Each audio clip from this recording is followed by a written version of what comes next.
भजन संहिता 10। न्याय के लिए प्रार्थना। हे यहोवा, तू क्यों दूर खड़ा रहता है? संकट के समय में क्यों छिपा रहता है? दुष्टों के अहंकार के कारण दीन मनुष्य खदेड़े जाते हैं।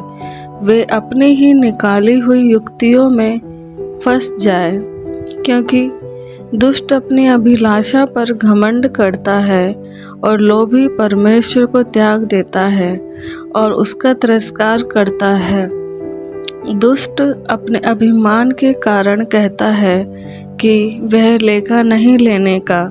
उसका पूरा विचार यही है कि कोई परमेश्वर है ही नहीं। वह अपने मार्ग पर दृढ़ता से बना रहता है।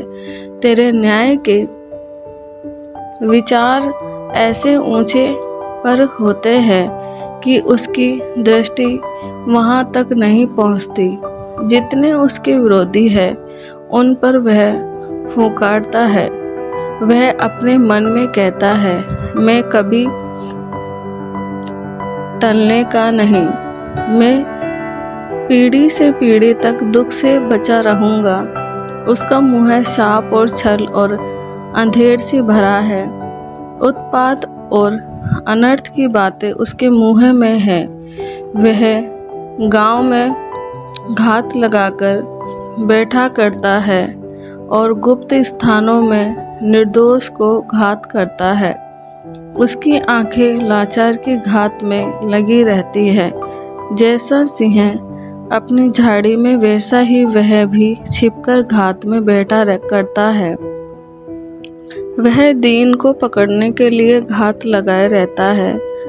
वह दीन को अपने जाल में फंसाकर घसीट लाता है, तब उसे पकड़ लेता है।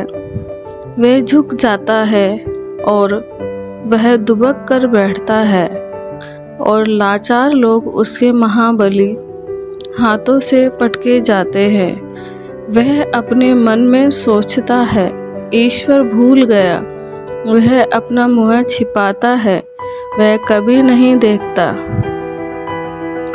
उठ हे यहोवा, हे ईश्वर, अपना हाथ बढ़ा और दीनों को न भूल। परमेश्वर को दुष्ट क्यों तुच्छ जानता है और अपने मन में कहता है, तू लेखा न लेगा। तूने देख लिया है, क्योंकि तू उत्पाद और उत्पीड़न पर दृष्टि रखता है, ताकि उसका पलटा अपने हाथ में रखे।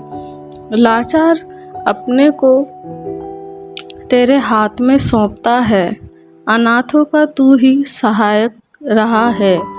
दुष्ट की भुजा को तोड़ डाल और दुर्जन की दुष्टता को ढूंढ ढूंढ कर निकाल, जब तक कि सब उसमें से दूर न हो जाए। यहोवा अनंत काल के लिए महाराज है। उसके देश में से जाति जाति के लोग नष्ट हो गए हैं। हे यहोवा, तूने नम्र लोगों की अभिलाषा सुनी है। तू उनका मन तैयार करेगा। तू कान लगाकर सुनेगा कि अनाथ और पिसे हुए का न्याय करे, ताकि मनुष्य जो मिट्टी से बना है फिर भय दिखाने न पाए। परमेश्वर आप सबको इन वचनों से आशीष करे। आमीन।